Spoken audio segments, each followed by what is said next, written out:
Hello students, last time हम लोगों ने डिस्कस किया था export promotions measures in India. आज हम डिस्कस करने जा रहे हैं institutional framework for foreign trade.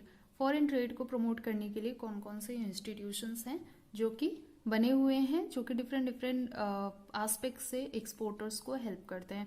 सबसे पहले हम ये जान लेते हैं थोड़ा समराइज वे में कि इन जितने भी ऑर्गेनाइजेशन यहाँ पे लिखी हुई हैं ये एक सर्टेन डायरेक्शन में एक्सपोर्टर को हेल्प करती है। ठीक है, तो सबसे पहले वन बाय वन हम इन सारे ऑर्गेनाइजेशंस का नेम देख लेते हैं। First, export promotion council, commodity boards, federation of Indian export organisation, Indian institute of foreign trade, Indian institute of packaging, Indian council of arbitration, Indian trade promotion organisation, special economic zones, 100% EOU, EHTP, STP, BTP, and the last one is export credit guarantee corporation of India. तो यहाँ पे आपके सामने ये 10 organisation नाम लिखे हुए हैं जो कि एक्सपोर्ट प्रमोशन एक्टिविटीज में इन्वॉल्व हैं। सबसे पहले ये चीज जान लेते हैं कि एक एक्सपोर्टर को किस तरह की हेल्प की जरूरत पड़ती है, जिसके लिए इन सारे ऑर्गेनाइजेशंस को फॉर्म करने की जरूरत गवर्नमेंट को फील हुई। सबसे पहले इंपॉर्टेंट होता है कि जो भी एक्सपोर्ट आइटम्स मैन्युफैक्चर हो रहे हैं उनकी क्वालिटी मेंटेन करना, ताकि इंटरनेशनल मार्केट में उनका जब स्टैंडर्ड मार्केट के हिसाब से उन गुड्स की क्वालिटी या उनका स्टैंडर्ड हो। दूसरी चीज इंपॉर्टेंट होती है कि एक्सपोर्ट एक्टिविटीज को और एक्सपेंड करने के लिए और इन्वेस्टमेंट को इंक्रीज करने के लिए जरूरी है कि जो भी एक्सपोर्टर है उनको फंड इजीली अवेलेबल हो, जिससे कि वो एक्सपोर्ट एक्टिविटीज को इजीली कर सके। तो एक दूसरा इंपॉर्टेंट फैक्टर ये होता है कि फंड वगैरह इजीली अवेलेबल हो। तीसरी, इंफॉर्मेशन। एक्सपोर्टर को कहाँ से इंफॉर्मेशन मिलेगी इंटरनेशनल मार्केट के बारे में, इंटरनेशनल इकोनॉमिकल सिचुएशन के बारे में, पॉलिटिकल सिचुएशन के बारे में। कैसे वो डिसाइड करेगा कि उसे किस बायर के साथ कॉन्ट्रैक्ट करना चाहिए, किस बायर के साथ, या किस इंटरनेशनल मार्केट में अपने गुड्स की सप्लाई करनी चाहिए। तो इस तरीके की कुछ बेसिक इन्फॉर्मेशन है जो कि एक्सपोर्टर को रिक्वायर्ड होती हैं। तो ये कुछ ऐसे पॉइंट्स हैं जिसमें एक्सपोर्टर को हेल्प चाहिए होती है, और इसी हेल्प को इन्हीं सारी चीज़ों की वजह से कुछ ऑर्गेनाइजेशंस फॉर्म किए गए हैं ताकि एक्सपोर्टर को ये सारी हेल्प मिल सके।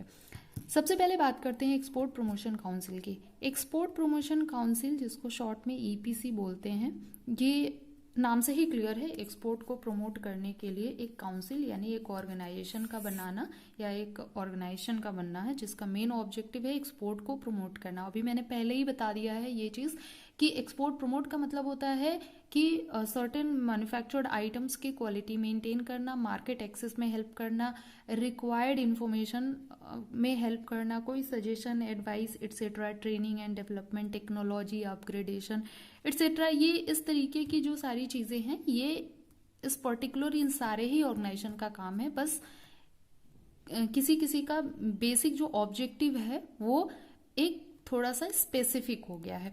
तो एक्सपोर्ट प्रमोशन काउंसिल है जिसका मेन ऑब्जेक्टिव है एक्सपोर्ट को प्रमोट करना, और ये इंडिया में टोटल 14 एक्सपोर्ट प्रमोशन काउंसिल्स हैं जो कंसर्न्ड कॉमोडिटी के एक्सपोर्ट प्रमोशन में एक्सपोर्टर को हेल्प करती हैं। एक बहुत ही इंपॉर्टेंट चीज़ यहाँ पे है, एक्सपोर्ट प्रमोशन काउंसिल का मेन फंक्शन है RCMC इशू करना। RCMC एक ऐसा डॉक्यूमेंट होता है जो एक्सपोर्टर को रिक्वायर्ड होता है गवर्नमेंट की जो भी स्कीम्स हैं या गवर्नमेंट की जो भी एक्सपोर्ट रिलेटेड एडवांटेज हैं वो गेन करने के लिए। RCMC कहाँ से मिलता है? एक्सपोर्ट प्रमोशन काउंसिल में जब एक्सपोर्टर मेंबरशिप लेता है तब उसे RCMC इशू होता है।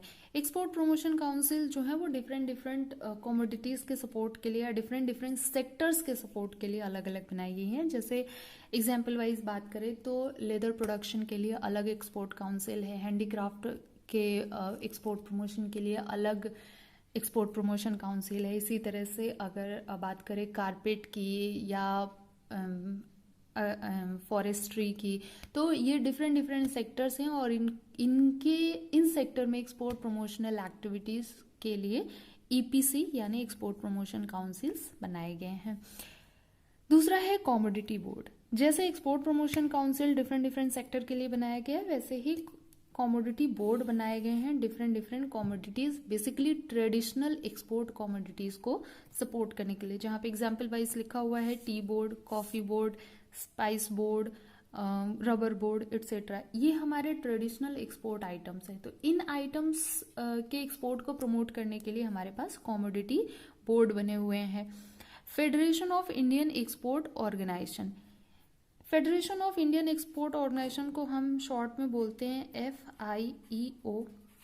एक्सपोर्ट प्रमोशन ऑर्गेनाइजेशन में इसको सबसे टॉप ऑर्गेनाइजेशन कंसीडर किया जाता है, बिकॉज इनका जो काम करने का दायरा है ये थोड़ा बड़ा है, because this organisation is associated to many international organisation, जिसमें से जैसे IMF हो गया, वर्ल्ड बैंक हो गया, ADB हो गया।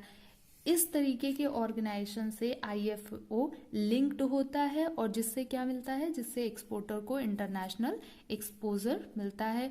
कई सारी इंफॉर्मेशन कलेक्ट करने का और इंफॉर्मेशन एक्सपोर्टर तक पहुंचाने का काम federation of Indian export organisation करती है।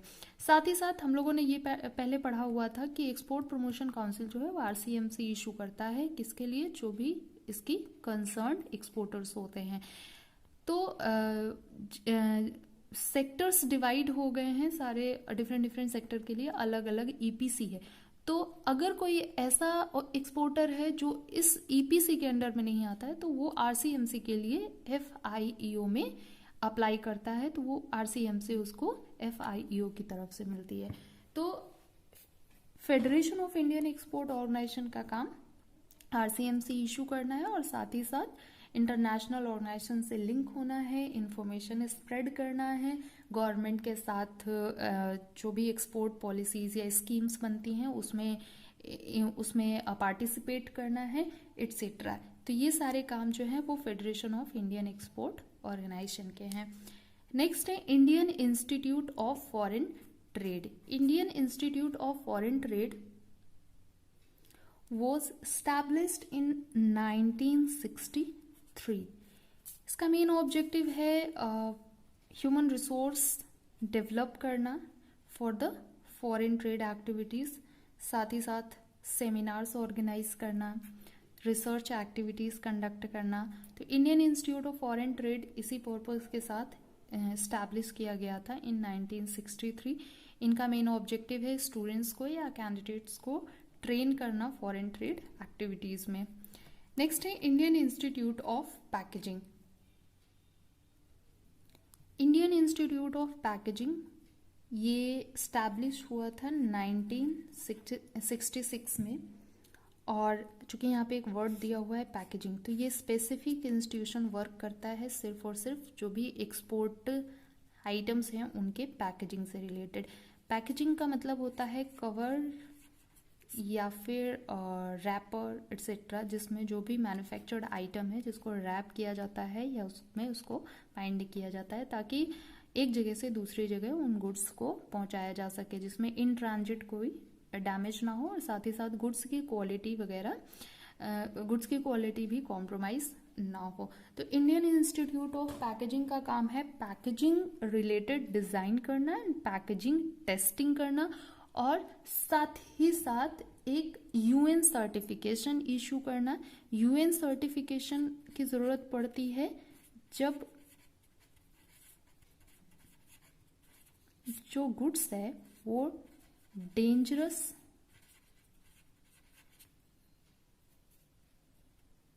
गुड्स कैटेगरी में आती है, उस टाइम पे एक सर्टिफिकेट की ज़रूरत पड़ती है जिसको बोलते हैं UN सर्टिफिकेट। तो ये सर्टिफिकेट भी Indian institute of packaging issue करता है। नेक्स्ट है इंडियन काउंसिल ऑफ आर्बिट्रेशन।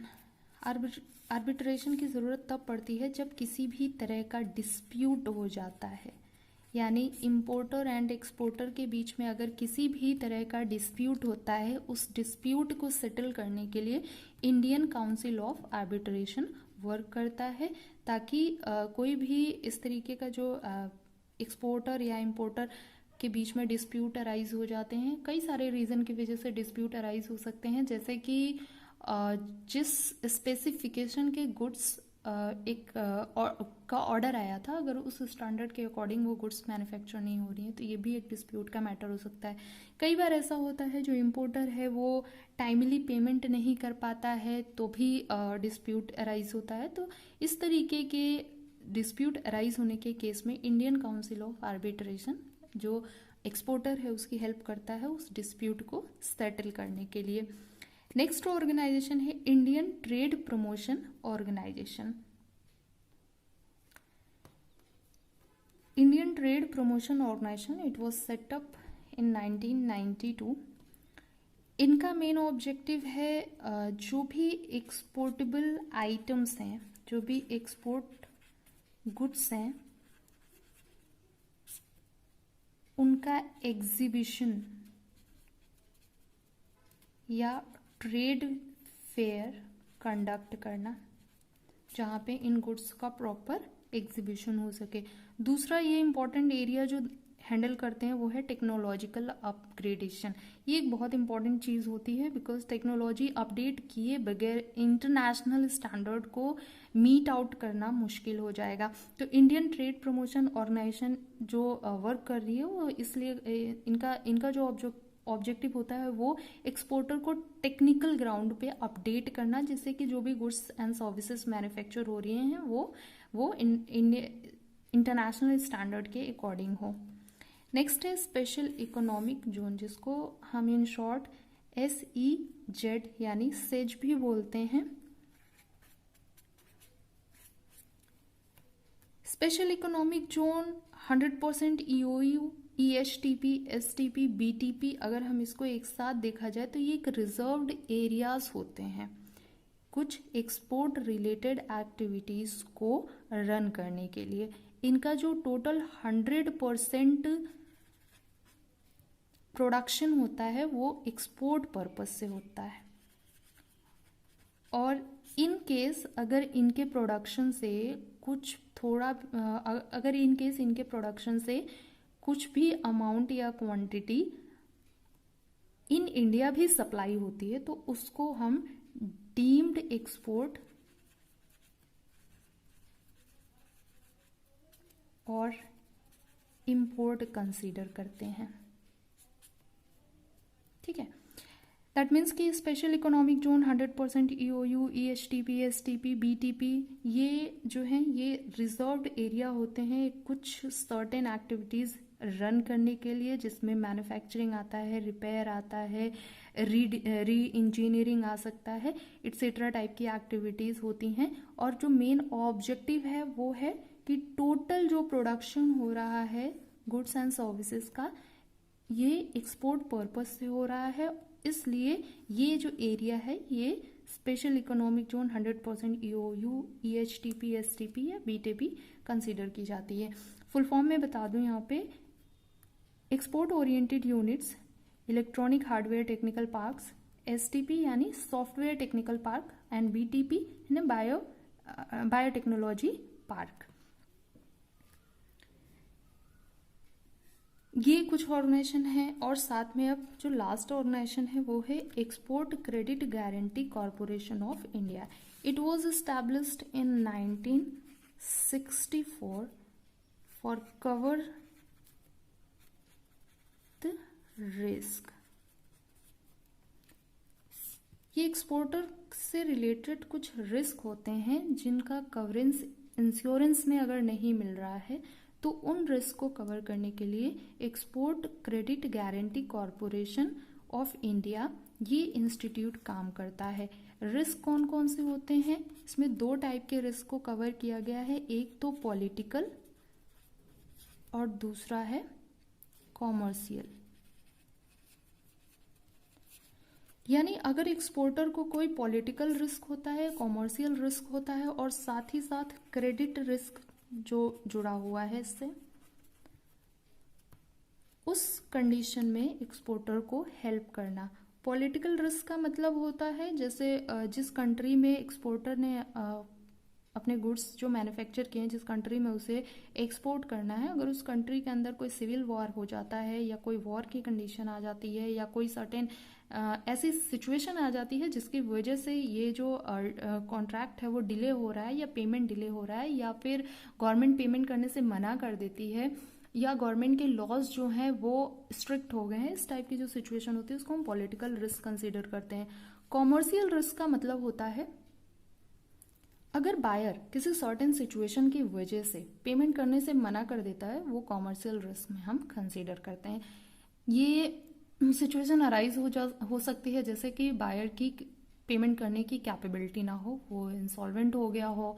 साथ ही साथ हो सकता है कि बायर पेमेंट करना अवॉइड कर रहा हो। इस तरीके की जो सिचुएशन आती है वो है, उसको हम कॉमर्शियल रिस्क कंसीडर करते हैं। तो इस तरह के रिस्क को कवर किया जाता है export credit guarantee corporation of India, जिससे कि एक्सपोर्टर सिक्योर रहे अपने पेमेंट को लेकर के कि किसी भी तरह से जो पेमेंट है वो उसका गवर्नमेंट, पेमेंट से रिलेटेड जो रिस्क है उसको गवर्नमेंट सिक्योर करती है। तो ये कुछ ऑर्गेनाइजेशंस हैं जो एक्सपोर्टर के इंटरेस्ट को प्रोटेक्ट करने के लिए काम करती हैं।